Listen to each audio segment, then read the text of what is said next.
What is good, YouTube? Today I want to go over for you guys a pretty important topic, and that is just pricing as a barber, right? But more specifically, what separates the $40 barbers, which is like at this point industry standard, versus the $100 barbers, right? Because I'm sure there's a lot of differences that you guys probably don't even think about that go into the difference of the $100 barber and the $40 barber. So in this video, I'm gonna break down for you guys all the things that you can do to turn yourself from that $40 barber who's stuck to the barber that's booked out at $100 a cut, probably living your dream life, right? Because the truth is, the $100 barber runs their business completely differently than the $40 barber. It's almost like they're not even doing the same thing. Mindset, systems, the overall way they run their business and habits are completely different. And look, I started back almost a little over a year ago charging $40 a cut, and now I am charging $100 a cut. There's a lot of things that had to change for me to make that process the same way it had to change with all my other clients like David, who scaled from $40 to $100 a cut. The biggest and first just general idea of why people get stuck at 40. There's this concept in business that I learned from none other than Alex Hormozy, and he talks about the idea of having a business that's commoditized, right? What does a commodity mean? That means that your pricing is commodity pricing, meaning that people see you as just another hair cutter, just another barber, right? There's nothing that you do that stands out to make you seem different than anybody else, and that's where the issue lies in your pricing. Because the truth is, like, most of you guys would want to charge more, right?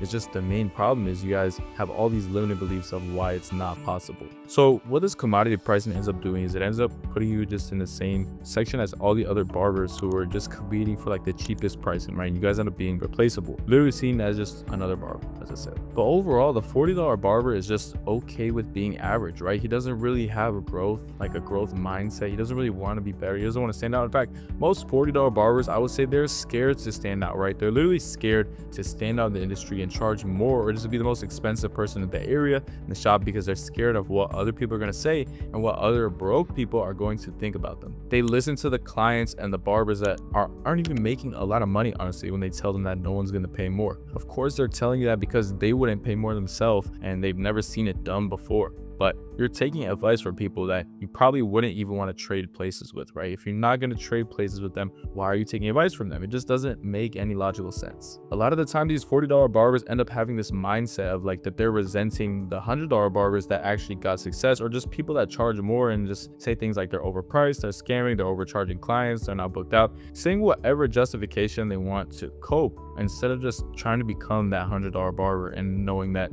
the $100 barber is no different than the $40 barber. This is why a lot of people just stay stuck in the same spot and never end up actually growing. A lot of times, these average $40 barbers don't put a lot of pride or passion into their business or presentation, professionalism, right? They don't really run it like a business, right? They don't really put a lot of effort into keeping the station clean, being punctual, service, right? The little things that matter. But the biggest thing that holds the $40 barber back is that they work in the business, but they never work on the business. What does this mean, right? There's two ideas of working in versus on the business. Working in the business means doing the actual like trench work, cutting hair, right? Sweeping up the shop, like the stuff that's in the business that's, required to fulfill what you sell. On the business means that you're working on tasks that are specifically made to push the business forward. I call them needle moving tasks because they're going to move the needle and you actually growing the business and getting 1% better, right? But since the $40 barber is working only in the business and doesn't even understand this concept of working on the business, he's working long hours, he's trying to cut as much heads as possible, maybe cut faster just to try and make more money, instead of just raising the ticket price of his service and actually getting that real freedom. When it comes to finances, right, the $40 barber is already physically breaking down, but he often has like little to no discipline with his finances. He doesn't track his numbers. He doesn't know where his money is going. So even if the $40 barber is scaling, right, and making a good amount of money, he ends up taking home the same amount of money as he did back when he was charging 15, because he's not tracking his finances and he's a victim to lifestyle inflation, which again basically means that as you make more money, you spend more money. I mean, he's making the same thing every month and just blowing all his money. Another thing is that these $40 barbers have no positioning, right? What does positioning mean in business? It means that you don't have yourself, set up in a way to where people view you as a specialist. They just view you as an average barber. So what does this mean? It means that you're taking any client, right? You're not positioning yourself as a specialist. You're not positioning yourself as a service provider. You're literally just seen as a hair cutter / barber, right? And that's the worst thing you could be. It's like you're replaceable. There's dozens of other barbers. How many hairline specialists are there in your area? How many texture fringe specialists are there in your area? If you can be seen as that, after that level of positioning, it's going to set you apart so much versus just being seen as a barber that's a jack of all trades or just like a random hair cutter, right? And they might even be bringing like up to 20 to 30 new clients per month, but these are all low quality clients, right? The $40 barbers clients come late, they don't tip a lot, they complain about pricing, they're picky, and it's just overall like it's not a good experience for the barber. When it comes to marketing and growth, the $40 barber is oftentimes guessing with their content, throwing random things at the wall to see what works, inconsistent with one strategy, or even worse, just posting content to impress other barbers, see who has the best fade or the sharpest lineup, who can get the best enhancements. But all this content really does is impress other barbers, and what it's not doing is attracting clients. And again, this all leads back to you becoming everybody's barber, which means that you end up being seen as a commodity or commoditized. If $40 barber thinks that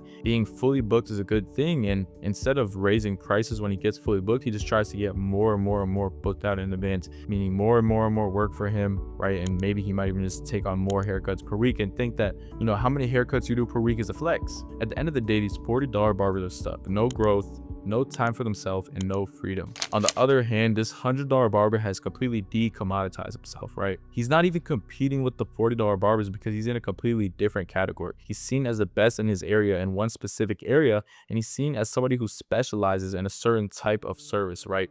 He cares more not about the haircut itself or like the fade, but the $100 barber is focused on giving the client their desired result and solving any problems that they come in with. And if he doesn't know the problem, he's going to uncover the problem and make sure to solve it, because he knows that that's the key to getting the clients to come back. These people are seen as specialists in what they do, or image consultants, right? Not just barbers or haircutters. His clients drive far distances just to come to him because they see the value. They happily pay full price, tip a lot, show up on time, don't complain, and put full trust in the barber. When it comes down to mindset, the $100 barber is goal driven. He's always looking to grow his business. He's always looking to work both in and on the business and get 1% better every day. He's not foolish enough to think that he can do it all on his own. He has a team, he has people that he's leveraging proven strategies from, maybe has an editor, right? Has a good circle of people around him, and he doesn't listen to people that he wouldn't trade lives with. He doesn't listen to the other broke barbers in his shop that aren't making his dream income, telling him that he's overcharging people. The $100 barber consistently invests into himself, whether that's mentorship,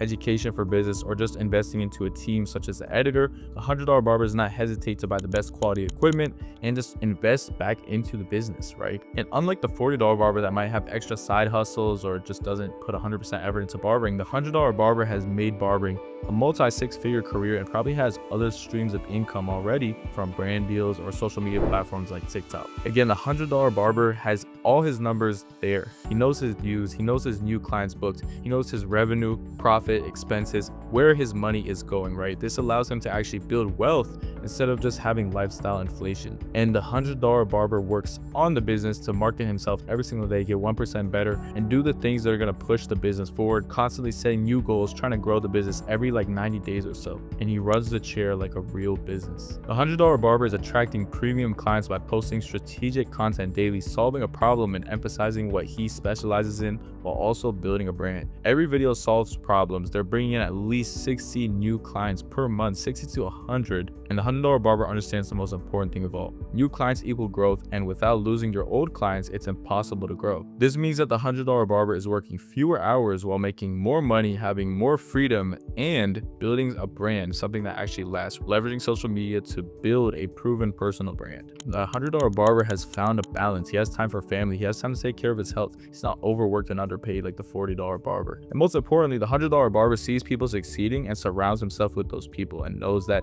they're no different than him. Instead of just being at the bottom, coping, complaining, hating, and making excuses on why he can't grow. Personally, financially, and just within the business, the $100 barber is always looking to grow and get 1% better every single day. Again, the $100 barber figured out that he couldn't do all this on his own, right? He started leveraging a proven content strategy to actually get clients, right? Instead of just trying to spend forever having a big ego and guessing on his own, $100 barber has a team of people. He's invested into himself. He knows exactly what he's doing, to get to where he wants to be. The $40 barber is stuck in a commodity game, seen as just one in a million barbers, while the $100 barber separates himself, standing out in the market and showing himself as somebody who specializes in a certain area, which allows him to charge a high ticket price. Not only that, but the $100 barber has real freedom, makes real good money, and is able to be more fulfilled by actually being able to have a better connection with each client and take his time with each haircut. The $100 barber builds systems to completely avoid burnout. So look, it's time for you guys to stop being the $40 barber barber and start acting like the $100 barber version of yourself, right? How are you gonna act when you start charging $100, and what needs to change now in order for you to step into that $100 cut version of yourself? If you guys are serious about breaking out of that $40 trap, I have a video, first link in the description, kind of breaking over exactly what we do to help dozens of barbers break past the $40 barber trap, as well as how I personally did it myself. Or if you guys already know what we do and want to book a call, see how I can help you implement all these strategies like how I have with dozens of other clients like Chunk, who went from 40 a cut to 100 a cut, fully booked out in just a few months, click the link in the bio. It'll be right there. I'll see you guys there.